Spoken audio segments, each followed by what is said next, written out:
Hello, Master Gary Hernandez here. I wanted to work on one more bracelet, and this one suited a little bit more for combat. And I call this one the Skull Mini Garrote. Now, obviously the skull for a reason. I put 3 skulls on it, and there's a certain skull I put on there and a reason why I put them on here. And the reason it's a mini garrote is because it simply is a lot shorter. Now, it's about the same size as the pace counter ones I make for the people that like to jog or walk and want to keep pace. But the skulls are not for that. If you notice the skulls I'm using, they're flat on one end, so it's not round like a bead. And they have a curvage.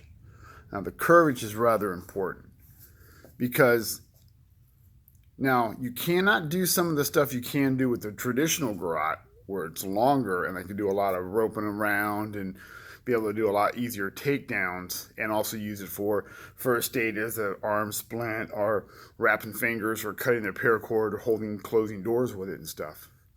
This one's smaller, and this one's basically for doing a choke. Now, as it goes on just like the other garrotes, just hooks. I'm going to use Bob here because right now I'm the only one here at this particular moment at the school. So if I'm here and I'm grappling with somebody, I'm having a hard time working a technique or something, and I get my hands around, I can swing it around just like that. Or if I have the garrote on and it's hooked and I'm kind of tangled up with them and I'm kind of doing like this, and they're tucking their chin. There are ways to try to roll it around, but with the garrote, as I pull this off, the skulls, even if they tuck their chin deep and I pull in, the skulls are going to simply go right in because of the design of the skull. That small curvage, if you can see that, if I can get the camera to focus, they tuck their chin.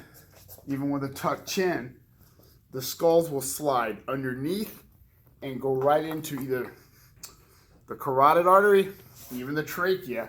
Understand, when you're choking somebody out, a lot of bad things can happen, so you need to keep that in mind.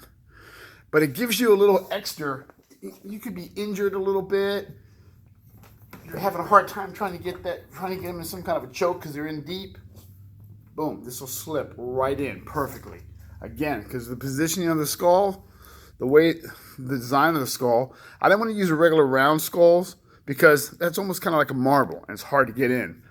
These skulls that I get just slip perfectly and they ride right up under.